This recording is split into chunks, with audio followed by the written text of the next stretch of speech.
Muito bom dia, investidores e investidoras, sejam bem-vindos ao Morning FI, o programa que conecta você às principais notícias e movimentações dos fundos imobiliários Fiagros e FIINFRAS, para você começar o dia com informações de peso, toda segunda, quarta e sexta, às 8h30 da manhã. E não se esqueça, quarta-feira, logo depois do Morning FI, tem o nosso Café com FI, esse podcast no qual eu trago entrevistas com investidores, analistas e também gestores dos fundos de investimento. Então, a gente mergulha um pouco mais a respeito da temática. Já aproveita, deixe o seu like, se inscreva aqui no canal e compartilhe esse conteúdo e os demais que você encontra aqui no canal, certo? Então vamos começar aí com o panorama do mercado. Bem, eu quero começar com vocês a respeito do IFIX, onde você está vendo aí que ele fechou na última sexta-feira a 3.431,43 pontos. Vejo aí, né, desde novembro de 2024 até agora, de agosto, dia 22 de agosto, a movimentação toda do IFIX que ele teve nesse período, fechando aí com uma leve alta na sexta-feira. E agora vamos com o momento news, o momento notícia, né? Eu li uma reportagem e eu quis trazer para vocês, eu achei muito interessante a respeito dos avanços regulatórios que podem transformar o mercado de fundos imobiliários no Brasil. Segundo especialistas que foram convidados na entrevista no InfoMoney, o setor está diante de uma nova etapa de amadurecimento com medidas que podem ampliar a liquidez e atrair capital estrangeiros. Uma das propostas em discussão é a possibilidade dos FIIs serem aceitos como garantias em operações do mercado financeiro. Atualmente, isso já é permitido para outras classes de ativos, mas ainda é vetado para os fundos imobiliários.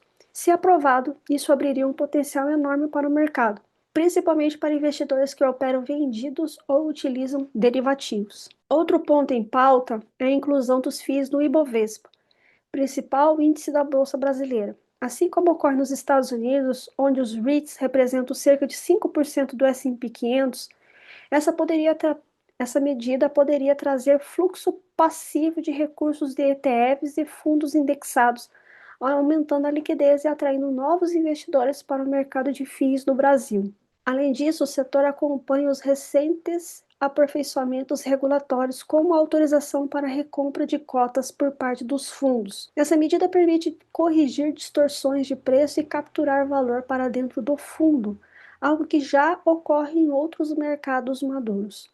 É uma ferramenta adicional para enfrentar períodos de juros elevados, quando os ativos tendem a ser negociados com grandes descontos aí frente ao seu valor patrimonial. O setor de FII já conta com mais de 400 fundos listados, número muito superior aos REITs nos Estados Unidos. Esse movimento de consolidação começou a aparecer no Brasil nos últimos anos, associado também pelo surgimento de novos produtos como ETFs, derivativos e contratos futuros atrelados. Todos esses instrumentos ajudam a tornar a indústria mais robusta, diversificar a base de investidores e ampliar o capital disponível. E o que a gente pode esperar? Bem, apesar dos avanços, ainda existem barreiras para consolidar a presença dos FIIs nos principais índices globais. No entanto, a agenda regulatória está se desenvolvendo e tem enorme potencial de atrair novos investidores e mais liquidez para o mercado brasileiro de FIIs. Deixa nos comentários aí o que você achou desses pontos aí levantados por especialistas nessa reportagem no InfoMoney, certo? E agora vamos com os destaques da semana, né? Os fatos relevantes dos fundos de investimento. Começando pelo Sepur, né? Onde ele traz que venda de imóveis com lucro de 6,77 milhões de reais. O Capitânia HBC Renda Urbana, fundo de investimentos imobiliários, anunciou a venda de 3 imóveis locados à Companhia Brasileira de Distribuição, GPA, localizados em Santana do Parnaíba, São Paulo e Tito, São Paulo, com contratos atípicos e vencimentos entre 2030 e 2032. A operação totalizou mais ou menos 98 milhões como vocês estão vendo aí na tela, sendo que o comprador assumiu 55,3 milhões de reais em dívidas da classe referente aos CRIs, certificados de recebíveis imobiliários, tem até um numerinho aí para cada um desses imóveis. E o lucro gerado pela venda total será de pouquinho mais de 6,7 milhões de reais, correspondente aí a 10,85 centavos por cota.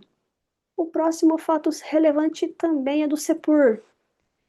Inadimplência parcial impacta a distribuição de rendimentos. Bem, ele informou, né, que até o momento não recebeu integralmente os aluguéis referentes à competência de julho de 2025, devido pelas locatórias AM PET Publicidade e Clínicas Oncológicas Integradas. Este atraso nos resultados tem um impacto negativo de 0,065277 centavos por cota, afetando diretamente a distribuição de dividendos do período. A administradora ela esclareceu que cobrará as multas e encargos devidos conforme previsto nos contratos de locação. Após o recebimento dos valores pendentes, os mesmos serão distribuídos aos cotistas da classe. A gestora também ressaltou que está em contato com os locatários para regularizar a situação o mais breve possível. Dando sequência, Gari, venda de imóveis com lucro estimado em 156 milhões de reais. O fundo de investimento imobiliário Guardian Real Estate, Gari 11, celebrou um compromisso vinculante de venda de 10 lojas locadas para o grupo Mateus, GMAT, e o Pão de Açúcar, o GPA. O valor total da transação é de um pouquinho mais de 400. O valor da transação é de 485,5 milhões de reais, com pagamento parcelado a primeira parcela no ato da escritura e o saldo aí em até 60 meses. Essa operação resultará em uma redução de aproximadamente 360 milhões de reais na alavancagem do fundo, um lucro bruto estimado de 156 milhões, equivalente aí a 1,06 por cota, R$ 1,06 por cota, e um reforço nas disponibilidades de cerca de 131 milhões de reais.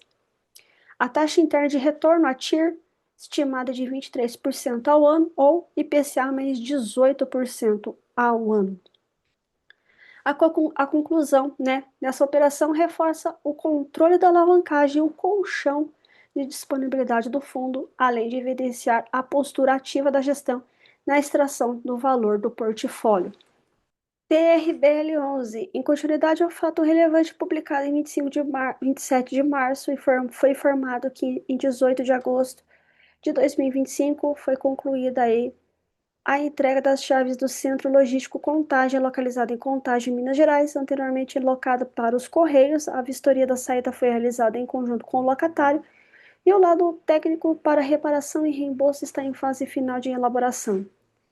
A administradora e as gestoras estão aí adotando medidas judiciais para garantir o recebimento aí dos valores devidos decorrentes da rescisão antecipada unilateralmente do contrato de locação atípico com o locatário.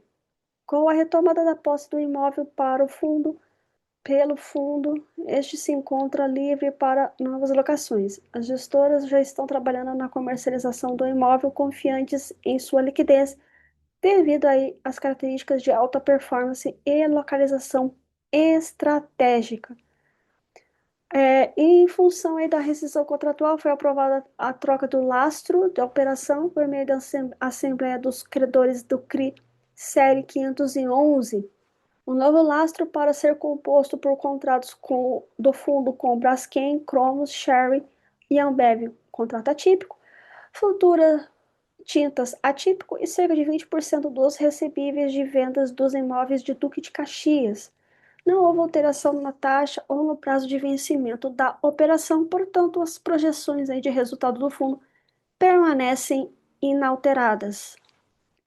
A relação da alavancagem do fundo segue em patamares considerados saudáveis pelas gestoras, abaixo de 20% do patrimônio do fundo.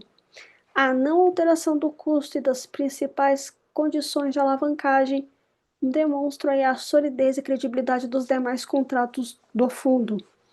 O CEPUR, em continuidade ao fato relevante que eu trouxe há pouco, foi informado que as locatárias das clínicas oncológicas e a AMPAT regularizaram o pagamento dos aluguéis referentes à competência de julho de 2025, que estavam em aberto, e o pagamento foi realizado após tratativas conduzidas pela gestora, conforme informados anteriormente.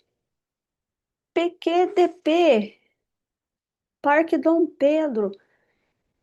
Em 20 de agosto foi aprovada a quinta emissão de cotas do fundo com o objetivo de captar 12,024 milhões de reais. A oferta será realizada em regime de melhores esforços de colocação sob coordenação do BTG Pactual. O preço R$ 2.112,12, sendo R$ 2.076 referente ao valor unitário das cotas e R$ 36,12 de taxa de distribuição primária. A quantidade de cotas a serem emitidas, 5.693. A destinação do recurso, suporte de despesas ordinárias e implementação das estratégias de política de investimento do fundo. E o público-alvo, investidores profissionais, conforme definida aí pela resolução CVM número 30 de 11 de maio de 2021. HGLG, o fundo firmou um aditamento ao instrumento particular de compromisso de venda e compra de imóveis e outras avanças, ajustando aí as condições da promessa de compra de 50% de galpões logísticos localizados aí em Cariacica, Espírito Santo. O empreendimento inclui 2 galpões com área bruta locável de 83.478 metros quadrados.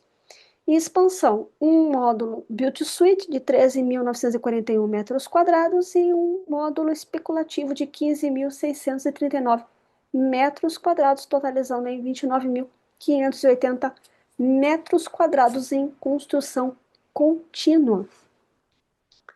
O preço da aquisição foi ajustado em 161,1 milhões de reais para 206,7 milhões de reais, considerando a expansão já em execução pelo vendedor. O novo preço será pago integralmente no ato da lavratura da escritura de compra e venda. O pagamento poderá ser feito total ou mesmo parcialmente mediante compensação de créditos do vendedor em face do fundo para integralização de novas cotas a serem emitidas. O fechamento da transação está condicionado à verificação de condições precedentes usuais aí para esse tipo de operação. Quando verificadas, serão comunicadas aos cotistas do fundo e ao mercado em geral. Informações adicionais serão abordadas no próximo relatório gerencial e estarão disponíveis no site do administrador e do gestor. Então, aguardemos aí o relatório gerencial para acompanharmos aí mais detalhes sobre essa transação. E agora, a agenda de pagamentos, né? Data de pagamentos de dividendos da semana. PEI, FTCA 11, o Fiagro, rendimento 13 centavos, pagamento agora segunda-feira, hoje. ALZR, 0,08255 centavos por cota, também pagamento hoje, dia 25.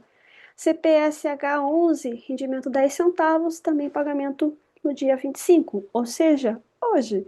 XPML 11, 92 centavos por cota, data de pagamento hoje, 25 de agosto. Betal, 90 centavos, pagamento amanhã, dia 26. EQIR 11, pagamento de rendimentos de 10 centavos, data do pagamento, dia 26. Access 11, 13 centavos por cota, pagamento também, dia 26. O Betran, rendimento 30 centavos por cota, pagamento dia 29. E Gizit, 78 centavos, também pagamento dia 29 de agosto.